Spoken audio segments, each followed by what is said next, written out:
Կառավարության շենքի մոտ գերլարված իրավիճակ է, ինչպես տեսնում ենք Նյուզեեմի մեր գործընկերների հրապարակած կադրերից, ոստիկանները ուժ կիրառելով բերման են ենթարկել բողոքի ակցիայի մասնակիցներին։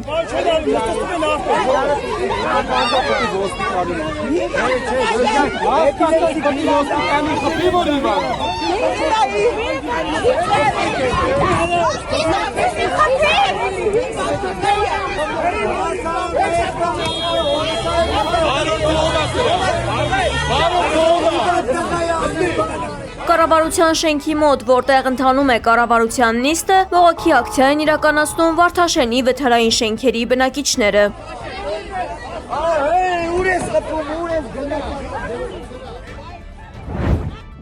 Հայաստանի կառավարությունը խոստանում է Անկարայի հետ հարաբերությունների կարգավորում և Բաքվի հետ խաղաղության ինստիտուցիոնալացում։ Սա ամրագրված է կառավարության ծրագրում, որը ներկայացվել է խորհրդարանի հաստատմանը։ Փաստաթղթում նշվել է նաև Եվրամիության և ԱՄՆ-ի հետ ռազմավարական գործընկերությունը խորացնելու մտադրության մասին։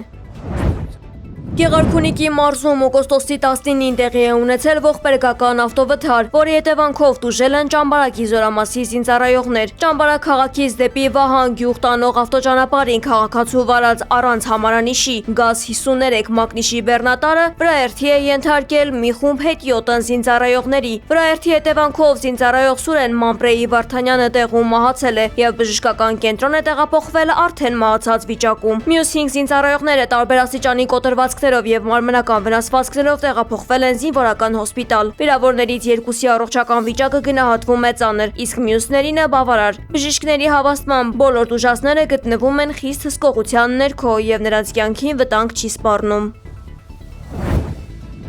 Գյումրու Մադոյան փողոցի տներից մեկում ուժգին պայթյուն է որոտացել։ Ըստ նախնական տվյալների միջադեպը տեղի է ունեցել կենցաղային գազի արտահոսքի պատճառով։ Պայթյունն առաջացրել է շինության շուրջ 40 քառակուսի մետր հատվածի փլուզում, իսկ մեկ քաղաքացի տեղափոխվել է հիվանդանոց։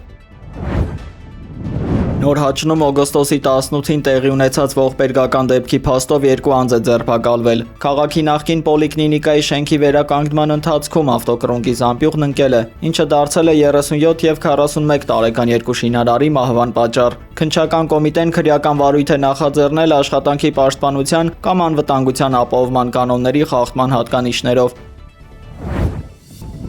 Իրադրությունը քննարկել ենք պաշտպանության նախարարի հետ։ Վարչապետ Նիկոլ Փաշինյանի որոշմամբ ստեղծվել է միջգերատեսչական աշխատանքային խումբ, զինված ուժերում ինքնասպանությունների և ոչ կանոնադրային հարաբերությունների դեմ համակարգային լուծումներ մշակելու նպատակով։ Կառույցին տրվել է 3 ամիս ժամկետ իրավիճակի բարելավմանն ուղղված առաջարկությունները մշակելու և կառավարության ղեկավարին ներկայացնելու համար։ Այս նախաձեռնությունը հաջորդել է բանակում վերջին շրջանում արձանագրված ողբերգական միջադեպերի և արատավոր բարքերի անհանգստացնող աճին։ Իսրայելական օդուժը ավիահարվածներ է հասցրել հարավային Լիբանանի ռազմավարական բարձունքներին, որտեղ ըստ Իսրայելի տեղակայված են Հեզբոլահի ենթակառուցվածքները։ Լարվածության այս աճը հաջորդում է Հռոմում ԱՄՆ միջնորդությամբ ընթացող բանակցությունների անարդյունք ավարտին։ Մինչդեռ Հեզբոլահը հրաժարվել է մասնակցել բանակցություններին և կտրականապես մերժել է զինաթափման պահանջը։ Դոնալդ Թրամփը հայտարարել է Իրանի դեմ աննախադեպ մասշտաբային տնտեսական պատերազմ և մեկուսացում սկսելու մասին, այն որակելով որպես Թեհրանի դեմ երբևէ ձեռնարկված ամենաջախջախիչ տնտեսական գործողությունը։ Նա նաև խիստ զգուշացրել է մյուս պետություններին, ցանկացած երկիր, որը թույլ կտա իր պետական կառույցներին, ֆինանսական հաստատություններին, բիզնես ոլորտին կամ օդանավակայաններին որևէ կերպ աջակցել Իրանին, անխուսափելիորեն կենթարկվի լուրջ տնտեսական պատժամիջոցների և հետևանքների։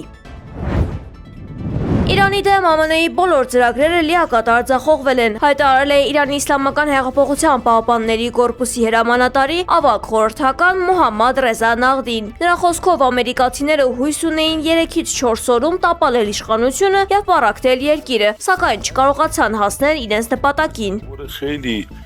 کوتاه بینانه طبق همون خصوصیاتی که عرض کردم. Նախդին ծաղրել է Հորմուզի նեղուցը վերահսկելու վերաբերյալ ԱՄՆ-ի հայտարարությունները, նշելով, որ այնտեղ հիմա ոչ մի ամերիկացի չկա։ Նա շեշտել է, որ նեղուցը նավթի եւ գազի արդյունահանման համաշխարհային կարևորագույն կենտրոնն է եւ արևմուտքը չի կարող հրաժարվել դրանից, քանի որ ենթակառուցվածքների տեղափոխումը կամ նոր խողովակաշարերի կառուցումը շատ երկարատև, թանկ եւ խոցելի գործընթաց է։ Ըստ պաշտոնյայի այժմ Իրանի գլխավոր խնդիրը սեփական անվտանգության ապահովումն ու հակառակորդներին զսպելու համակարգի վերականգնումն է։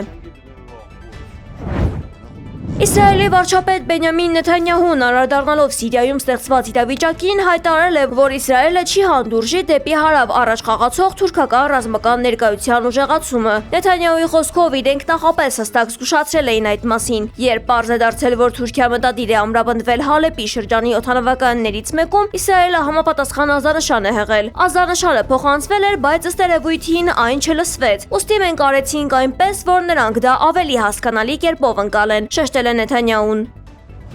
Мы крайне обеспокоены возобновлением военных действий в районе Персидского. Մոսկվան բաց է Ուկրաինայի հարցով Վաշինգտոնին նոր առաջարկների համար, սակայն ամերիկացի պաշտոնյաների հետ հնարավոր հանդիպման վերաբերյալ հստակ պայմանավորվածություններ դեռևս չկան, հայտարարել է Ռուսաստանի արտգործնախարարության պաշտոնական ներկայացուցիչ Մարիա Զախարովան։ Նրա խոսքով ռուսական կողմը ուշադիր հետևում է ուկրաինական ճգնաժամի կարգավորման շուրջ ԱՄՆ դիրքորոշմանը, սակայն բանակցողների հետ նոր հանդիպումների վերաբերյալ կոնկրետ առաջարկներ առայժմ չեն ստացվել։ Ըստ Զախարովայի դրա պատճառներից մեկը ամերիկյան կողմի մերձավոր արևելքում տիրող իրավիճակի վրա առավելապես կենտրոնացած լինելն է։ Серьезный ущерб гражданскому населению всех вовлеченных государств.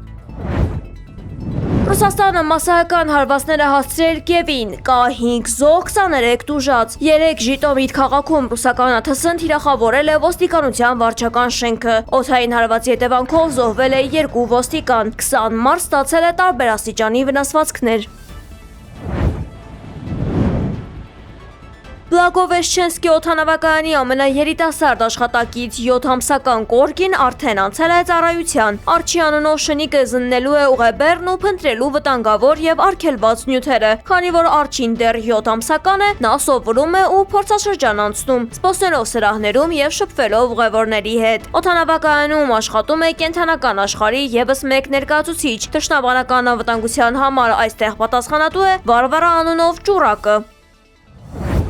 Պատմության մեջ առաջին անգամ մայր ընձառյուծը ուրիշի 2 ձագի է խնամել։ Սկզբում ձագերն իրենց կենսաբանական մոր հետ ֆիքսվել են Ռուսաստանի տարածքում, ավելի ուշ ընտանիքը նկատվել է Չինաստանում։ Որոշ ժամանակ անց նույն 2 ձագերը կրկին նկատվել են Ռուսաստանում, սակայն այս անգամ նրանց ուղեկցել է մեկ այլ էգ՝ թմբլիկ անունով։